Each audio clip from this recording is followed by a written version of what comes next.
Hello friends, आज আমরা যাচ্ছি মাছ ধরতে। रोम रोम भाइयों, सिस्टम पार देंगे। কিছুটা রাস্তা পার করার পর আমরা ঢুকে পড়লাম গুহার ভিতরে।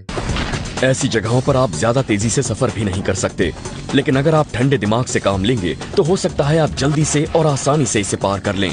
রাস্তা পার করার পর দেখা হয়ে গেল এমসিস্ট্যান্ট বন্ধুর সাথে।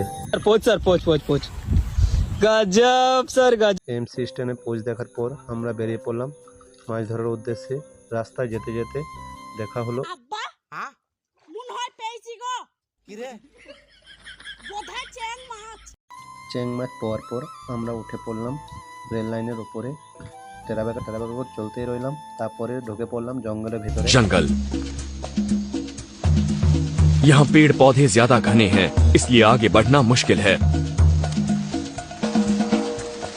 यहाँ पर आगे बढ़ना इसलिए आसान नहीं होता क्योंकि बिलीज का जंगल कोई आम जंगल है ही नहीं।